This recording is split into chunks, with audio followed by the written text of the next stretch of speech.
Hello, it's Sheila back with another episode of the Stopwatch Gardener Podcast. I'm speaking to you from the most beautiful afternoon here in southeast Scotland, where we are in East Lothian. Everything has opened its eyes to the warmth. It is now 16 degrees and tulips that had been tight in bud are opening up. Here is a Negrita Parrot here in the window box by the bedroom window, and it's got those ruffled parrot petals and a beautiful dark pink, pale purple petals with the yellow center. Everything is just saying hello, springtime. There are some other small tulips here called Red Riding Hood, which is actually an orange, which had mostly gone over, but the ones that are still left are opening up. I'm standing at the back door, and opposite the back door is a fan-trained plum tree called Marjorie's Seedling, which I won in a lucky dip years and years ago from the mail order company Wiggly Wigglers. And so I didn't know what I was going to get, it being a lucky dip, but it is a self-fertile, late fruiting purple plum called Marjorie's Seedling, and the blossom has opened for the first time today. Early this morning I spotted 3 or 4 honeybees at the flowers, which is brilliant because I had thought as soon as I saw them opening, oh, I must get up there with my pollinating makeup brush, but the bees were already doing the work. Thank you, bees. The most important living thing on the planet probably is the bees. In front of the fan-trained plum is a very old daphne called Daphne mezereum from my mother-in-law from her home on the island of Mull. Oh, I wish you could smell it. Dark pink, tiny flowers that open up along bare stems, and at the end of the stem is a tuft of leaves. Looks like a top knot, but the flowers come out first. The scent is just incredible. Everywhere I go in the garden today, which is the 7th of April, I'm surrounded by scent. Here is skimmia, a wonderful evergreen, one of my favorite plants. I said before that I would have this as one of my desert island plants. It's just magnificent. You can probably hear the bees.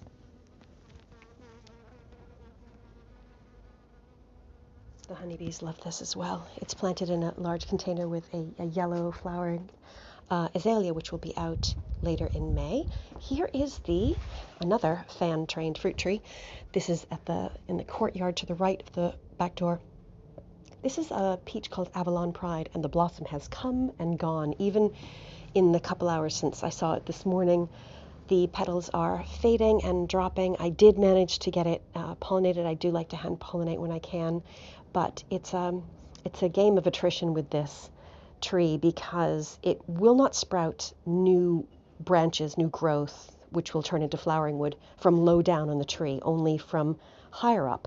So that is where the newer wood is. So every year I have to see what is the lowest branch that I can cut back to, and that will be the new sort of lowest level of flowering of the tree. But every year that lowest level gets higher and higher and higher. It's been going since 2011, so if we have to let it go in the next couple of years, that's okay. He served us well. This is a magnificent year for tulips everywhere I look. Ones that I've planted in the ground, perhaps forgotten about, that usually throw up only leaves, are bringing up flowers this year. Here's a little clutch of pink, pale pink flowered single tulips next to a big clutch of white hyacinths. Oh, the scent is just magnificent. You can possibly make out the sound of sparrows in the distance. And here, if you don't already know, I'm quite obsessed with wall-trained fruit. This is another pair of fruit trees, and they are pairs. There's a Williams Bond Chretien and a Concorde, and they are trained in a diamond shape to the left of the picture window. And all of the blossom has opened. That's new today. None of it was open yesterday. White 5-petaled blossom with red purple anthers on the inside. Gorgeous. There are pots of tulips to either side of the bench here by the picture window, and they are opening up too. Our plant sale and our open garden day for Scotland's Garden Scheme in aid of the advocacy for neuroacanthocytosis patients is on the 24th and the 25th of April. If you are near us in Scotland, please come along and see us. The open day and plant sale is going on from 1 p.m. to 5 p.m. and you can find details on the website for Scotland's Garden Scheme. That's scotlandsgardens.org, and just have a search there for our garden. It's called Mercat Cottage Garden. Just wait till the motorcycles go past. It's Mercat Cottage Garden here in Pencaitland, and we hope you can make it. I'm going to lift up the cold frame, see what's going on in here. Far too warm for this lid to be closed today, so I'm opening the lid and the doors. I've thought about getting a little greenhouse, but I think this is as much as I need. It holds 3 big racks of plants, and that's really more than enough for my needs. Plus, if I got a greenhouse, it would take up more vertical space, which means it would interrupt the view from my office, which is down here on the gravel. I can see that these pots are all going to need a little bit of attention today. You can hear above me the sparrows, very active. I'm standing here amongst the blueberry bushes. There's one of them is called Herbert, I know. I think another one is called Blue Crop. And there are 4 in containers, and they're all looking full of blossom. Now this blossom should, I hope, be out in time for the open day and plant sale. Behind the blueberries, there's a corner of wall here, a house wall, and the wall between us and the crossroads at the other side of the wall, the village crossroads. And across this wall is, of course, an array of more climbing plants, because I just cannot stop trying to stick plants to walls. There's a climbing red rose called Falstaff from David Austin, wonderful, double red, very fragrant. And there's also a clematis, which will be flowering later in April and early May, called Lord Neville. Wow, the color of this. It is an iridescent peacock blue-purple. Don't know how else to describe it. Magnificent. And there also across the wall is a Virginia creeper, another clematis, Polish spirit, which will be out in July, and a wonderful thornless raspberry called Glen Ample. I train that to the side and try to keep it to the wall.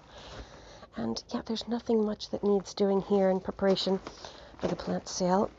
Against the house wall here, I have a bunch more plants in containers that will be brought out to the sunny spot. I moved the plants that'll be available at the plant sale. It's a range of herbaceous things, including Phlox and Astrantia. I moved them out to the sunniest part of the garden to see how they were going to fare, but I think we might give them a little water, because pots of bluebells are included among them, and I could see just now when I was bringing things in from the car that they're fading a bit, because it's just really too warm and sunny today. So I'm going to get the hose going.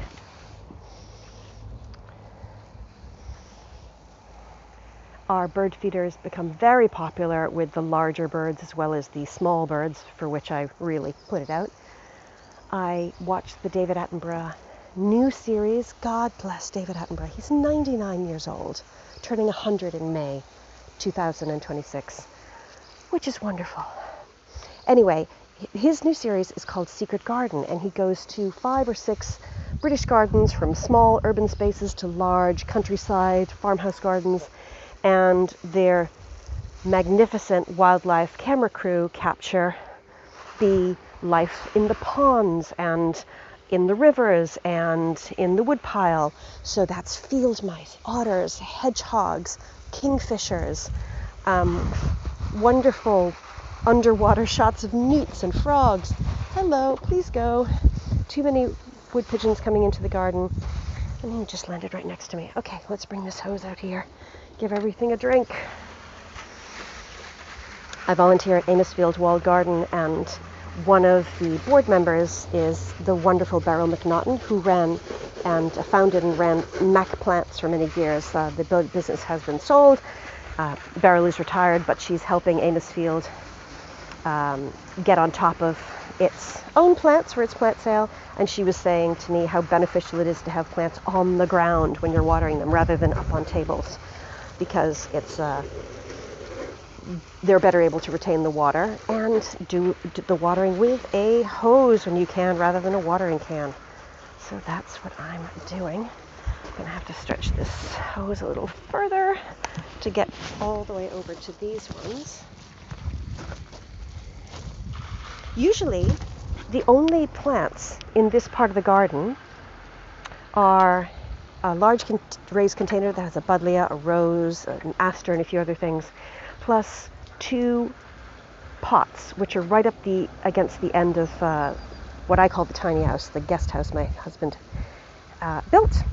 And this is an entrance to the tiny house, but we don't usually use it. So there are steps here that are usually empty, apart from those 2-3 large containers I mentioned. But seeing it today, with all of these plants arrayed in front of it, these are all the plants for the sale, or half of the plants for the sale. Seeing all of this greenery and this life together, it makes me think, I need more plants in this area. What am I looking at here? If you come along to our plant sale and open day on the 24th and 5th, here's what you might be able to get. There's iris, hebe, aquilegia, phlox, astrantia, linaria, iris, more and more astrantia, quite a lot. Yeah, everything is so dry. I'm going to give everything a good water. There is a Magnolia Stellata here. I've just come back inside the garden gate. And there's a triangular bed to my right, which is ornamental, and a triangular bed to my left, which is vegetables. Actually, that vegetable bed is just one of 3 on this left side. The whole left side of the path is one giant rectangle divided into 3 small vegetable beds, where I have got gooseberries, rhubarb, raspberries, red cabbage, perpetual spinach, some kaleettes, and baby broad beans making their way. On the edge of the vegetable beds, I have not been able to stop myself from putting in ornamental plants because I just love them so much. So here is a Santolina and some iris and a hollyhock and a daylily hemercalis that I transplanted from elsewhere. But just going back to the ornamental side, the Magnolia Stellata I think could use a little moisture. Okay, I think I will finish this watering later on. I was very inspired by the saddest part of the David Attenborough Secret Garden series, which showed a brood, a mating pair of blue tits who tried their hardest to keep their entire brood of chicks alive, and they just couldn't. There weren't enough caterpillars.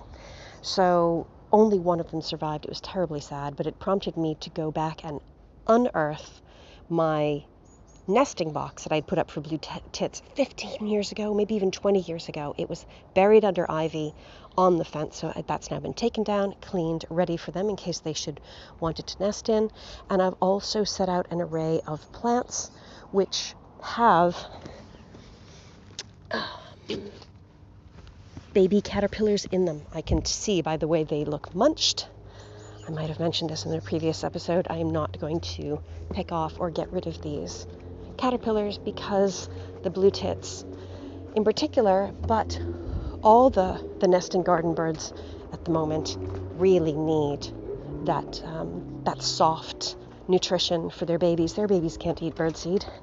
They need something soft and probably green or yellow in the shape of a caterpillar. So I'm just going to give some water to these plants. They are Hesperus, which is also known as sweet rocket. It grows in the ground, and I potted up 6 or 7 for the plant sale, but I saw that they were being nibbled by something, so I'm not going to sell them, but I am going to water them to keep the plant alive, to keep the caterpillars alive, ironically. Time was when gardeners would just set themselves against all living things in their garden that they didn't want there, pests. But we humans who delight in the plants are only one set of users of the garden, and we can go inside and get shelter and food and drink, but the garden creatures completely rely on what's out here. So it's up to us to, at the very least, not knowingly take away their food, but we can go further than the very least and help them have safe places to nest and get water and food. So I'm just here by the tap is also a bucket that I have put my cuttings from the cornice that I cut back recently, or that my husband cut back. Thank you, Ralph. Because I heard from a Gardener's Question Time podcast that cornice will root in water. So let's see, because it has not rooted in the ground, which is where I've put it all the other years that I've coppiced it back. There you go, Hesperus. Please stay alive for the baby birds. I'm so pleased with this corner. There is a half whiskey barrel, and between it and the lawn was just a thin, not very interesting patch of ground, slightly raised up after we had this level of the garden leveled. And I dumped, literally, old containers of tulips here, dumped them upside down, didn't even put the bulbs the right way up, but put some compost on top of them, and let's see, 3, 6, 9, 12, at least a dozen of them have flowered this year. It is a super year for tulips, as I mentioned.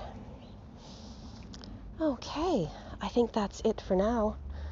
I really hope to see some of you at our Scotland's Garden Scheme open day here at Marquette Cottage on the 24th and 25th of April. I won't be speaking to you next week because I will be, I hope, in Barcelona with my sister for a girls' week. But I'm sure my husband can be more than trusted to keep the plants for the plant sale alive. Thank you for joining me, and if you'd like to see more of what I've written about the garden, you can look at the English Garden Magazine. I'm one of their feature writers there. Or you can go to stopwatchgardener.com. That's my own garden blog. That's stopwatchgardener.com. But I hope we'll see you again next time. Bye-bye.